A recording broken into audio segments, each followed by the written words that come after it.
Everyone, welcome back to my channel. তো আজকে হচ্ছে আমাদের কাশ্মীরে ডে 2, মানে অফিসিয়ালি ডে 3, কারণ আমরা যেদিন ল্যান্ড করেছিলাম ওই নিজের দিন আমি বয়ফ্রেন্ডের কথাটাও বলো। কালকে যেমন আমরা গেছিলাম সোনমার্গে, তো আজকে আমরা যাব হচ্ছে এই শ্রীনগরের লোকাল ট্রিপটা দেবো। আজকে টিউলিপ গার্ডেন যাব, দেন ডাল লেকে যাব। And here I am flaunting my outfit of the day. তারপর ব্রেকফাস্ট কমপ্লিট করে আমরা সবাই বেরিয়ে গেলাম এবার টিউলিপ গার্ডেনের জন্য।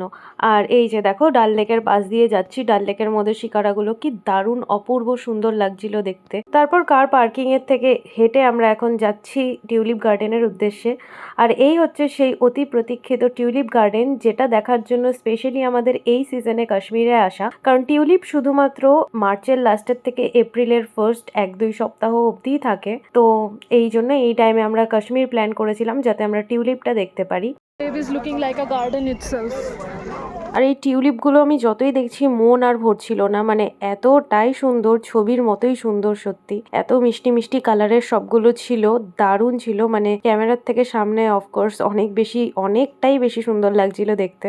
আর অ্যাজ ইউজুয়াল ওয়েদার এখানে খুবই ভালো পেয়েছি আমরা। কাশ্মীরের প্রত্যেকটা দিনই আমরা খুব ভালো পেয়েছি ওয়েদার। তারপর টিউলিপ গার্ডেনে অনেকক্ষণ সময় কাটিয়ে ভালো ভালো ছবি তুলে রিলস বানিয়ে আমরা এবার চলে গেলাম মুঘল গার্ডেনের দিকে।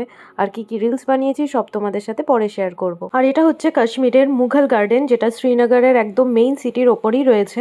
আর এটার ভিউটাও অসম্ভব সুন্দর ছিল। যদিও টিউলিপ গার্ডেন দেখার পরে এটা দৃশ্য সেরকম একটা চোখে লাগছিল না, to be very honest, but it was very nice. তারপর এখানেও বেশ কিছুক্ষণ টাইম স্পেন্ড করার পরে এবার আমরা চলে যাচ্ছি আমাদের হোটেলের উদ্দেশ্যে। সেখানে লাঞ্চ করে একটুখানি রেস্ট করে দেন আমরা বেরোবো আজকে ডাল লেকে শিকারা রাইড করতে। আর শিকারা রাইডের ভিডিওটা আমি এই ভিডিওতে অ্যাটাচ করছি না, নাহলে ভিডিওটা অনেকটাই লেন্দি হয়ে যাবে। তো যাই হোক, দেখা হবে তোমাদের সাথে নেক্সট ভিডিওতে। ততক্ষণের জন্য টাটা।